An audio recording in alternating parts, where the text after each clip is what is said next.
Jairo Riedewald positif ke Timnas Indonesia, dibocorkan Yusa Nugraha.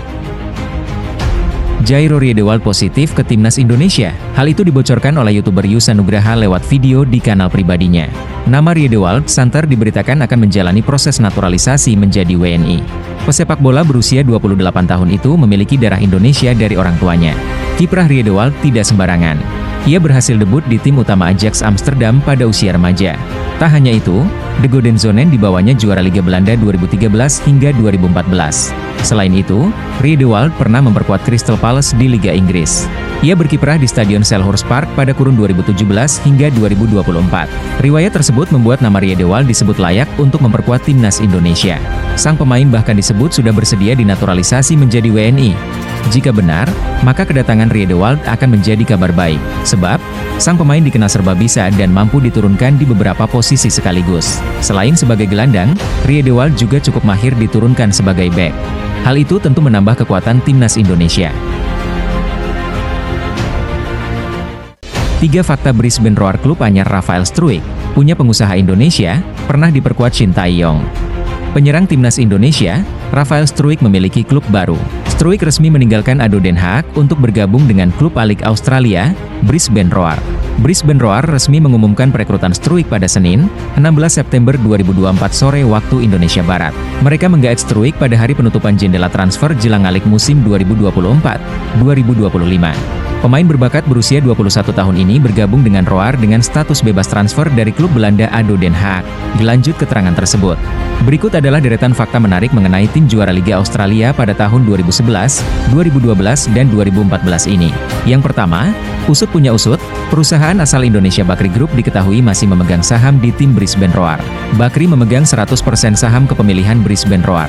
Bakri Group pertama kali mengakuisisi Brisbane Roar pada 2011 silam. Kala itu Bakri Group menggelontorkan dana mencapai 8 juta dolar Australia untuk membeli 70% saham klub. Bakri Group membeli 30 saham klub tersisa dari Federasi Sepak Bola Australia atau FFA pada 2012 silam. Fakta menarik lainnya, Brisbane Roar merupakan klub terakhir Shin Tae-yong saat menjalani karir sebagai pemain. Pada tahun 2005, ST gabung tim ini, namun hanya mencatat 1 penampilan saja. Dari Brisbane Roar inilah, pria asal Korea Selatan itu memulai karir kepelatihannya sebagai asisten juru taktik tim saat itu, Myron Bleiberg. Tentu tampaknya Rafael Struijk sudah mencari tahu tentang Brisbane Roar kepada ST saat memperkuat Timnas Indonesia beberapa waktu lalu. Di skuad Brisbane Roar saat ini ada 3 pemain asal negara Asia. Selain Rafael Struijk, turut ada nama bek Sri Lanka, Jack Hingert, dan gelandang Lebanon, Walid Shore. Hampir 70-80% pemain Brisbane Roar merupakan pemain Australia. Namun status ban kapten justru dipegang pemain Inggris, Tom Alldred. Tom Alldred mencetak sejarah sebagai pemain non-Australia pertama yang menjadi kapten tim Brisbane Roar. Kelebihan dan kekurangan calon pemain Timnas Indonesia Maes Hilgers dibongkar ex-pelatih FC Twente. Kelebihan dan kekurangan calon pemain Timnas Indonesia, Maes Hilgers, terbongkar. Hal itu diungkap pelatih FC Twente, Jan van Staa. Jan van Staa mengatakan Maes Hilgers mempunyai kelebihan dalam duel. Sayangnya, dia sering kehilangan fokus saat bertahan. Van Staa mengatakan Maes Hilgers sudah sepantasnya sering mendapat kepercayaan untuk FC Twente. Pria berusia 69 tahun itu menilai, Maes mempunyai keunggulan dalam berduel meski sering kehilangan konsentrasi saat bertahan. Dia memiliki kecepatan dan dapat bermain bagus 1 lawan 1, jika Van Staa dikutip dari Twente Insight. Namun terkadang, ada saat-saat di mana dia terlihat seolah-olah telah melakukannya, kehilangan konsentrasinya, sambungnya. Sehubungan dengan itu, presenter Bart van Losser mengakui Maes harus terus mengembangkan bakat bertahannya. Van Losser menilai, Maes masih sering melakukan kesalahan kecil saat bermain. Dia selalu memiliki momen dalam pertandingan ketika, misalnya, dia terpeleset atau tidak mengeksekusi umpan play-in dengan benar, ujar Van Losser.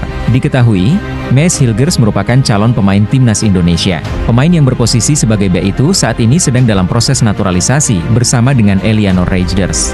Walau masih berusia 23 tahun, Maes Hilgers sudah sering mendapatkan kepercayaan di FC Twente. Maes Hilgers tercatat sudah membukukan 2 dari 4 pertandingan FC Twente di Liga Belanda 2024 hingga 2025. Sementara itu, proses naturalisasi Maes Hilgers diperkirakan akan rampung pada Oktober 2024. Jika itu terjadi, Maes Hilgers bisa membantu Timnas Indonesia yang saat ini sedang berjuang di putaran ketiga kualifikasi Piala Dunia 2026 zona Asia.